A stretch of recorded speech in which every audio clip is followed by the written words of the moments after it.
Long time ago, there was a small village. Two brothers live in that village.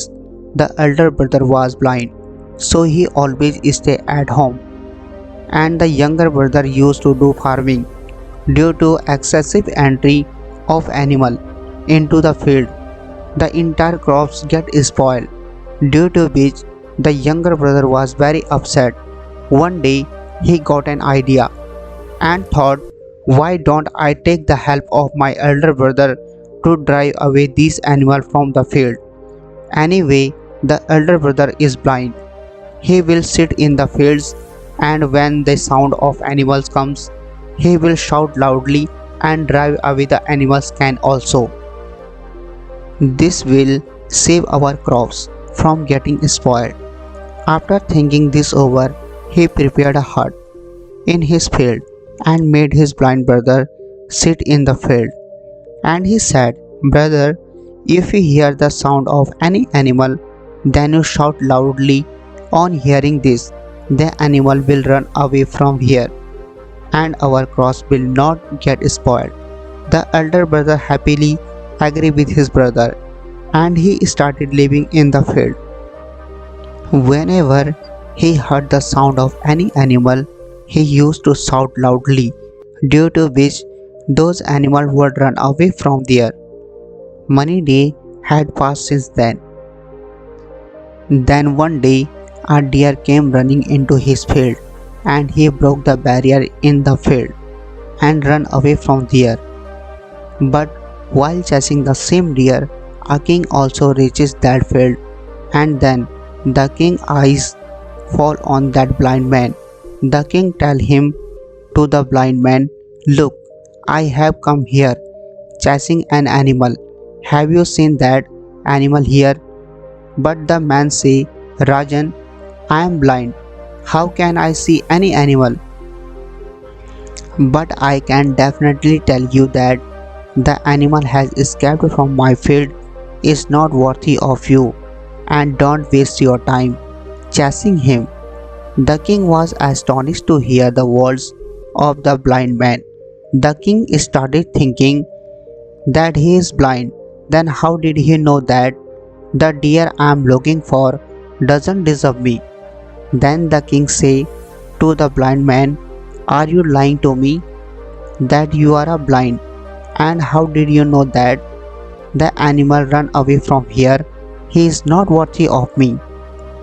The blind man say to the king that what are you thinking of, as deer is actually a female deer, and she is also pregnant, and as per my knowledge, a king never hunt a pregnant deer, and that why I am telling you that she is not worthy of you.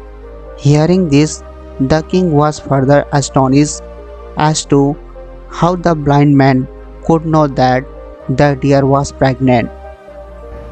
The king think for a while and say to his commander, Commander, I want that deer alive. I want to find out the deer is pregnant or not, because this blind man is saying it with so much conviction and I need to know it. After some time, when the commander returned, the commander said to the king, whatever this blind man told you was absolutely correct. It is a deer and she is also pregnant. The king was surprised to hear this. He started thinking that the man who cannot see, how can he know all this? Many questions started running in the king's mind. The king goes to the man and say to the blind man, look, I don't know you are really blind or not, but I have come to know one thing for you. Will you answer my question correctly? The blind man say to the king, you can ask me anything. The king asked, how do you know that the deer is pregnant? Because there must be other animal coming to your field. Then how did you guess that she is there and she is also pregnant? The blind man said to the king, when the deer you were chasing come to my field, I realized from its speed and sound of its running that it was a deer.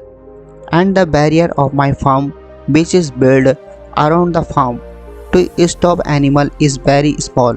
Its height is not much, but that deer broke this barrier and run away. If she had jumped over this barrier and run away, then her children would have been in danger. And from this, I found out that the deer was pregnant. The king was completely satisfied. After hearing the blind man's answer, and the king goes to his palace. After a few days, the king tells his commander to go and bring the blind man to the palace. The commander went to the blind man and asked him to take the blind man to the palace. The blind man goes to the palace with the commander. As soon as he reaches the palace, the king tells the blind man that you are a very knowledgeable and you can easily understand anything. Today I have called you here because I want to know from you, my wife is faithful to her husband or not. The blind man say, if you want to know the answer to this question, you will have to do one thing for me. The king say, tell me what work I have to do. The blind man say, you have to leave your wife alone in the room with me. The king gets angry after hearing to the blind man. But after some thinking, the king agreed to the blind man's advice. Now the blind man and the king's wife were locked in a room. Then the blind man say to the king's wife, Queen, I want to touch you. The queen gets very angry at this and she catch hold of the blind man and starting beating him. In this way, she beat the blind man badly, after which the man somehow save his life and comes out of there, and he reach the king and tell the king that your wife is not faithful to her husband. Hearing this, the king becomes very angry and take out of his sword and goes toward the queen. The king angrily say to his wife, Queen, whatever question I am going to ask you today, answer me truthfully. And if you say even one word of lie, I will cut off your head. The king say, tell me whatever you are faithful to your husband or not. Queen say, I am not faithful to my husband. The king becomes very sad after hearing this. Hearing this, the king immediately goes to the blind man and say to the blind man, how did you know that my wife is not faithful her husband? The blind man say to the king, Rajan, it is a very simple thing. I only told your wife that I want to touch you. And the queen becomes so angry at this that she is starting beating me.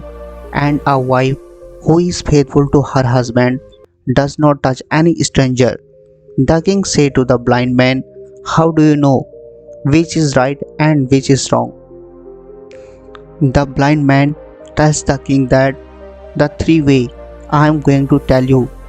With those three ways, you can know the thoughts of any person. The first way is to pay attention to the eyes. While talking to any person, it is more important to pay attention to his eyes, because eyes don't speak but they say a lot. If we learn to read a person's eye signal, we will be able to know what is going on in the individual mind, what he is thinking. The blind man tells the king that if you want to know what others say, you have to look at their eyes, like when and where he is looking. He is moving his eyes here and there, and his eyes look happy. And there is no disappointment in the eyes like that a thief. When we look into the eyes of a thief, we know that he has made a mistake. In the same way, when we look into the eyes of a clever man, you will know that there is cunning in his eyes. This is very simple and easy method. If the person is moving his eyes here and there or looking up and down while talking to you when he is looking for a way out of the matter.